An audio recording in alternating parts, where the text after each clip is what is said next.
Assalamualaikum dan salam sejahtera. Kami daripada kumpulan 11 ingin menyampaikan tajuk Gejala buli dalam kalangan remaja.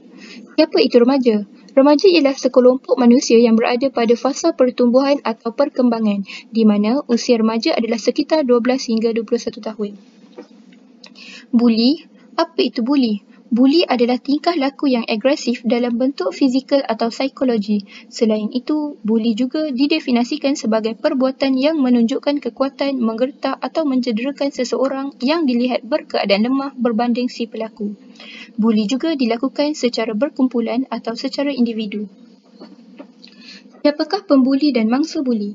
Pembuli biasanya terdiri daripada kalangan pelajar. Pembuli yang berbadan besar dan tegap, tidak mengira jantina dan umur. Mangsa buli pula kebiasaannya ialah pelajar menengah atau sekolah rendah dan pelajar baru. Mangsa buli juga kebiasaannya dari pelajar yang serba kekurangan dari segi fizikal atau keterampilan diri.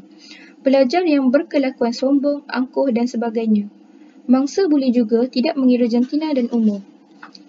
Jenis-jenis buli pula, pertama, buli fizikal. Buli fizikal melibatkan pergerakan fizikal seperti memukul, menendang yang boleh menyebabkan kecederaan atau kematian. Kedua, buli mental atau lisan. Buli mental ini lebih kepada ejek-mengejek kekurangan mangsa dari pelbagai segi seperti nama pelajar atau bapa, malah memperlekehkan keturunan, bangsa dan warna kulit. Ketiga ialah buli isyarat, di mana pembuli melakukan isyarat jari yang berunsur lucah atau jenayah dan juga menjeling kepada mangsa. Keempat adalah buli perhubungan, di mana buli ini dilakukan dengan niat untuk membuat seseorang berasa terpinggir bagi menggalakkan orang lain untuk membuli dalam pelbagai cara seperti memula rakan, memburukkan atau mengumpat rakan serta memberi tekanan kepada rakan. Terakhir adalah buli cyber. Buli cyber kebiasaannya dilakukan di laman sosial seperti perbuatan mengancam, memalukan seseorang melalui media elektronik. Sebagai contoh, mesej yang mengganggu dan mengancam mangsa, memuat naik komen atau gambar yang tidak senonoh kepada mangsa. Sexting, iaitu menghantar gambar, mesej atau video yang berunsur seksual melalui mesej dan memulaukan individu tertentu daripada sesuatu kumpulan internet dengan sengaja. Terdapat beberapa jenis punca yang melibatkan remaja dalam gejala buli. Antaranya ialah pengaruh rakan sebaya. Kajian mendapati bahawa perkembangan emosi, sosial dan rohani dalam membentuk kepribadian remaja dipengaruhi oleh persekitaran, khususnya individu-individu yang rapat dengan mereka. Dalam suasana kehidupan remaja, secara umumnya mereka banyak meluangkan masa bersama rakan-rakan berbanding dengan keluarga. Para remaja bukan hanya bergaul bersama-sama rakan sebaya di sekolah, malah di luar sekolah juga, seperti bersukan, keluar menonton wayang, membeli belah dan sebagainya. Seterusnya, gejala buli ini berpunca daripada pengaruh media massa. Media cetak dan alat elektronik banyak menyebarkan fahaman kekeliruan, kekerasan dan keganasan yang melampau sehingga menyimpang dari budaya, agama dan norma kehidupan pembentukan remaja. Kesan daripada pengaruh tersebut menyebabkan standard moral remaja semakin merosot serta menyebabkan mereka melibatkan diri dalam pelanggaran disiplin, terutama sekali di sekolah. Amatlah ketara. Ketiga, berpunca daripada kegoyahan institusi kekeluargaan. Punca berlakunya keruntuhan institusi kekeluargaan boleh berpunca daripada faktor kurang ilmu agama dan keganasan rumah tangga. Hal ini memberi impak yang besar kepada anak-anak, di mana pertelingkahan yang berlaku dalam kalangan suami isteri yang mendorong kepada penceraian menjadikan anak-anak mereka tertekan serta kesan yang buruk terhadap pembentukan sasial remaja, seperti perubahan sikap. Remaja mula memberontak serta berubah sikap menjadi seorang yang pemarah dan penuh sifat kebencian, malah melibatkan diri dalam gejala sosial untuk meraih perhatian orang tua. Seterusnya, gejala buli berpunca daripada masyarakat normalisasi. Normalisasi ialah proses menjadikan sesuatu yang agak asing dan luar biasa kepada tidak asing lagi, hingga diterima umum yang barangkali diungkap dalam pepatah Melayu, alah bisa tegal biasa. Percakapan orang dewasa dalam sesuatu perbahasan yang melibatkan hukuman atau disiplin yang berunsur keganasan dianggap sebagai perkara normal dalam mendidik maupun dalam apa jua perkara. Punca seterusnya ialah kurang didikan agama. Kebanyakan remaja pada hari ini mempunyai stigma bahawa ajaran agama sudah ketinggalan zaman dan tidak relevan untuk dipraktikkan. Keadaan menjadi lebih parah apabila ibu bapa pada hari ini tidak memberikan didikan agama yang sempurna kepada anak-anak mereka. Hal ini terjadi kerana ibu bapa pada alaf ini sering mempunyai tanggapan bahawa ajaran agama tidak penting berbanding dengan pendidikan akademik yang dianggap sebagai tiket kejayaan anak-anak pada masa hadapan. Sikap ini menunjukkan bahawa terdapat ibu bapa yang semakin alpa akan tanggungjawab hakiki mereka dalam membesar, mengasuh dan mendidik anak-anak.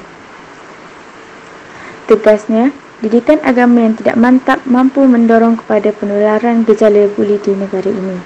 Oleh kerana itu, masalah buli akan meningkat dari semasa ke semasa. Langkah pertama yang dapat membanteras buli adalah penerapan konsep Jerry Kementerian Pelajaran Malaysia. Konsep Jerry terbahagi kepada 4 unsur iaitu jasmani, emosi, rohani dan intelektual. Unsur jasmani dapat memfokuskan kepada kecergasan fizikal dan kesihatan diri. Guru dapat melatih remaja dalam menggunakan anggota serta tenaga fizikal untuk berdikari dan menjaga keselamatan diri. Unsur kedua adalah emosi. Hal ini sifat atau sikap pendidik yang baik juga dapat dijadikan sebagai contoh yang baik kepada pelajar. Oleh itu, seorang guru yang ceria, penyayang dan riang akan melahirkan pelajar yang ceria dan penyayang juga kerana pelajar akan mengaplikasikan sikap mulia ini berlandaskan keadaan sekeliling mereka. Unsur ketiga adalah rohani, iaitu pembinaan ibadah. Menurut perspektif agama, ibadah dapat memberikan santapan kepada akidah dan ruh seseorang itu. Ia dapat meredakan jiwa serta mengawal hawa nafsu manusia melalui munajat kepada Allah SWT. Tambahan pula, pengajaran agama Islam telah mengajar setiap umat untuk sentiasa berbuat sesuatu perkara berlandaskan keagamaan. Pendidikan moral adalah bagi pelajar yang bukan Islam untuk menerapkan unsur kerohanian dalam diri remaja. Bagi intelektual adalah di mana guru mempunyai pengaruh yang besar dalam membawa sesuatu perubahan diri pelajar.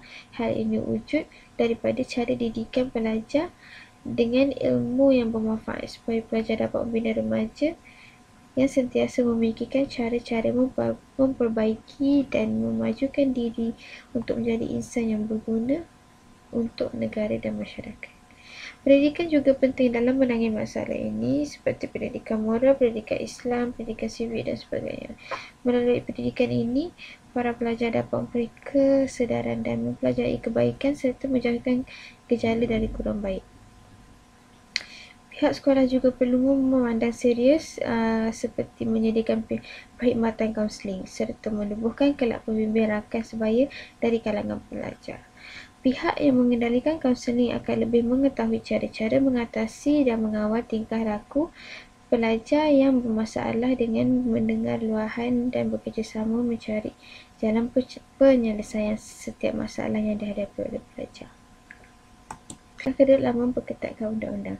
Pihak kerajaan juga perlu mengambil bahagian dalam hal tersebut seperti menyediakan mekanisme undang-undang yang tepat bagi menjaga keadilan individu atau remaja yang mengalami masalah buli.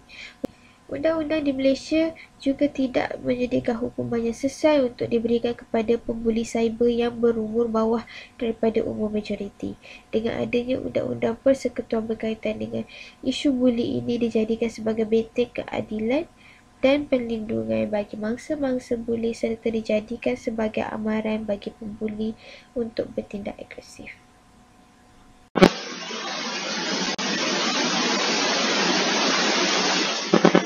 Selain itu, antara langkah-langkah yang boleh diambil untuk membantas gejala buli ini adalah setiap ibu bapa hendaklah mengambil peranan yang masing-masing. Ini kerana ibu bapa ingin menjadi teladan yang baik kepada anak-anak mereka supaya anak akan mencontohi kelakuan ibu bapa mereka kerana pada zaman bapa mereka perbuatan ibu bapa mereka adalah sentiasa betul dan benar.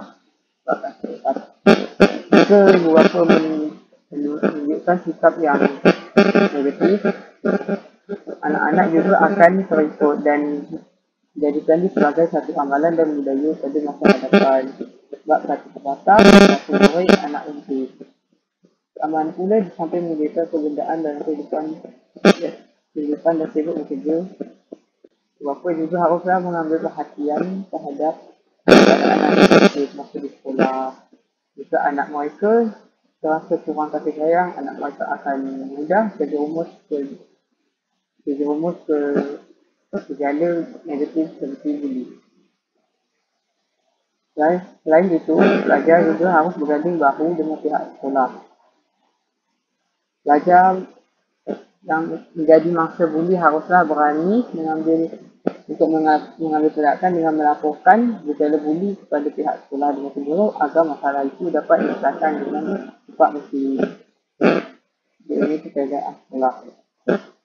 Manakala bagi pihak sekolah semua haruslah menerima laporan aduan daripada pelajar dengan bersungguh-sungguh, bukan menutup itu dengan sekitar hati sahaja. Jika kes itu diambil lima, maka kes ini akan menjadi lebih teruk dan lebih luas lagi.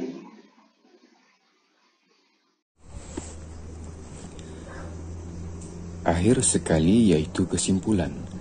Apa yang dapat kami simpulkan daripada isu permasalahan ini iaitu gejala buli yang berleluasa.